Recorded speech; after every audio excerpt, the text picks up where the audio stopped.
CEO. Dia diklaim sebagai sovereign wealth fund. Dan negara sekarang krisis keuangan. Anda lihat saja Menteri Keuangan menjajah yang tanda bond ke Cina. Cina nggak mau. Dan sekarang dibuatkanlah itu bond-bond, kalau Anda mengerti. Negara keuangan kita ini, program populis mengambil transfer daerah, mengambil dana pendidikan, MBG, Anda bayangkan saja itu. Anak yang sekolahnya saja diantar dengan Fortuner 800 juta, uang jajannya itu 200.000 sehari, dikasih makan MBG yang jatuh kepada dia 8.000. Ini tidak make sense. Tidak make sense. Ini kita tidak soal, saya pernah makan soto Bangkok tahun 90 sama Pak Prabowo ya. Tapi ini persoalannya itu sangat mendasar. Anda bayangkan itu, anak sekolah di Al-Azhar dan sebagainya diberikan karena coverage-nya begitu tinggi. Ini bukan soal kita pada posisi apalagi posisi ecek-ecek seperti itu. Oh betul. Indonesia ini negara pertama, kapitalisme yang berlebihan, kita sepakat. Tapi bukan membangun state capitalism yang membuat asing marah. Dividen Anda ingin pajakin seperti bunga deposito ya. Kalau Anda punya deposito, saya kira di sini nggak ada. Punya deposito itu kena pajak 20%. Sekarang dividen itu yang membuat indeks harga saham gabungan turun. Asing itu lari karena dividennya mau dipajaki. Yang kedua, negara ini proyeknya gede menyedot anggaran yang secara realistis itu tidak bisa. Misalnya Koperasi Merah Putih ingin bertanding dengan Indomaret, Alfamaret, Warung Madura, ya, dan menyedot anggaran yang gede dan diambil dalam APBN dan sebagainya. Nah ini menjadi problem MBG. Problem pertama Prabowo, pikirannya benar. Saya tidak salah, definisinya tentang realitas Indonesia benar.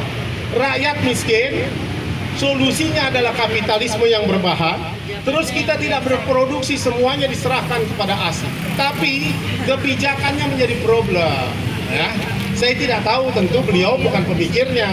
Lahirnya Badan Pengelola Investasi dan Antara itu bukan lain dari pikiran dia. Tidak pernah dibicarakan waktu kampanye. Tetapi super body. Sekarang lembaga itu dipimpin oleh orang yang punya konflik of interest.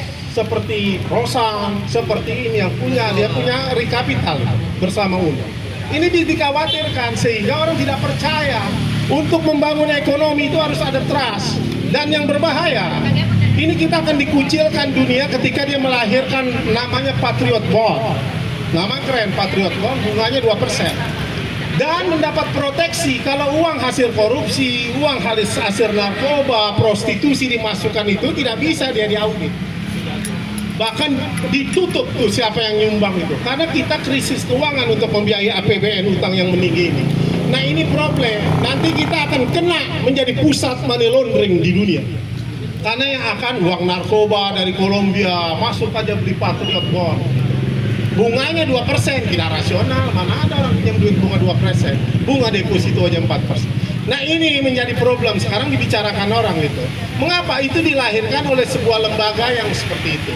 Jadi ini akan menjadi problematik. Jadi bukan kita anti, tapi kita melihat Indonesia masa depan secara pikiran. Saya setuju, misalnya tadi problem kita selain budaya feudalistik, orang kalau jadi pejabat orang sorak-sorak begitu, ya.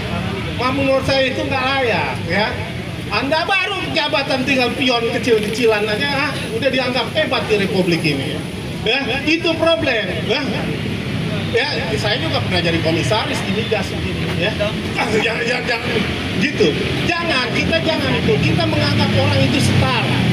Nah, salah satu jejak kolonialisme itu adalah mentalitas kolonial, mentalitas feodal.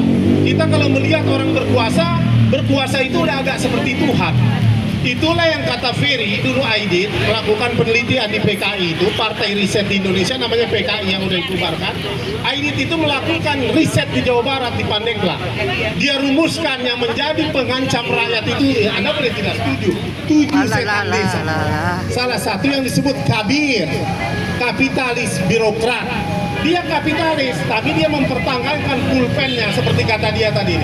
Suap masuk, pulpen semua, tender dan semuanya, PSE dan semuanya bisa diatur.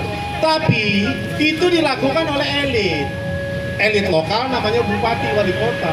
Semua dinas tinggal petunjuk dia. Kalau Anda dekat, apalagi Anda titip misalnya di kejaksaan, tanpa tender, administrasi, LPSE, semua birokrasi itu siapa? Titipan Pak Jaksa ini. Proyeknya, Anda dapat APBD, itulah kue-kue. Sekarang kalau Anda ikut main dalam proses tender, jangan nyuap. Pakai tangan-tangan lain yang berkuasa yang bisa mengancam itu. Ada kawan saya kaya raya dan sebagainya. Jadi kalau ikut tender dia bukan itu. Dia titip kepada aparatus. Biar aparatus itu yang minta kepada wali kota dan bupati.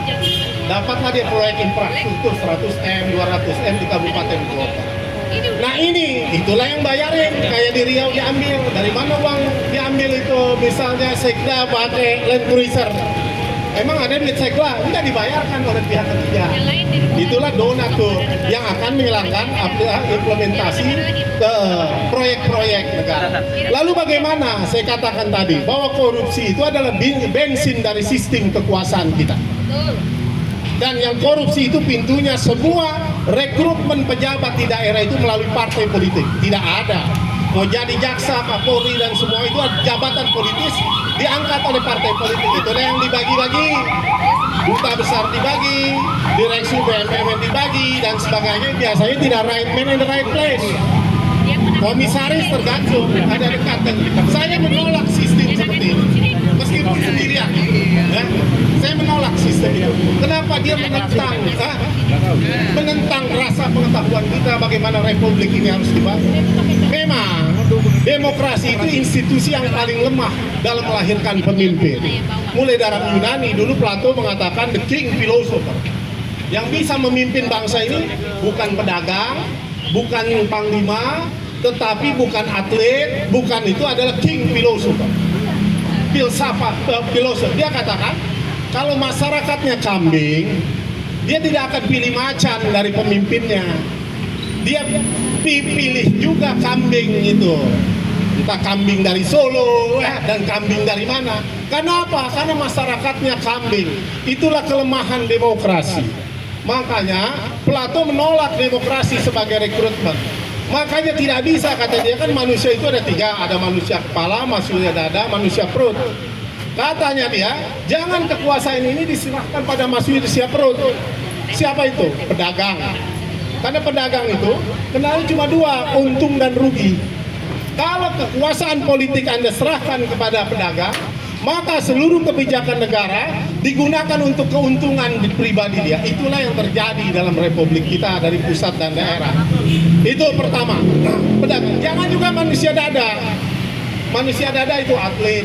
Karena kenikmatan atlet itu biar bonyok-bonyok memenangi, mendapat medali dalam tinju.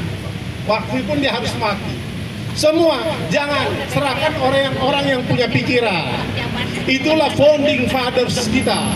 Republik ini dibangun oleh orang-orang intelektual dari kalangan perempuan dan laki-laki dengan tiga mazhab ideologi besar itu: nasionalisme Soekarno, komunis, sosialis Sahsir, Masumi Nasir. Itu adalah orang-orang intelektual. Nah, yang ini yang hilang dalam realitas politik kita. Jadi politik kita politik kerumunan kayak tadi. Nah, itu politik kerumunan. Apa yang harus kita rubah? Kesadaran kita. Dan kita ini masuk pada politik tontonan. Jangan semua Anda lihat proses yang kita tonton ini. Tidak ada game theory. Mengapa Jokowi itu konsentrasinya pada persoalan ijazah? Bukan tidak penting ijazah. Seandainya yang sedang bersidang dikawal itu adalah korupsi presiden yang sudah diumumkan oleh OCPP, itu jauh lebih substansial. OCRP. Ya kan?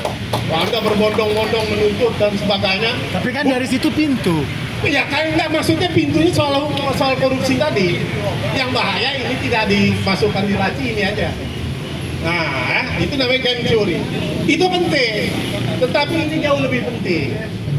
Kalau yang di atas meja soal kekayaan sudah dibuktikan, dinobatkan sebagai OCCRP lembaga tersulipan di dunia itu, mengerutin. Itu yang dikejar jauh lebih bermakna buat rakyat. Ini ada uang pengembalian negara ini. Ya udah yang Nadiem aja, yang Nadiem. Yang Nadiem itu terus jalan.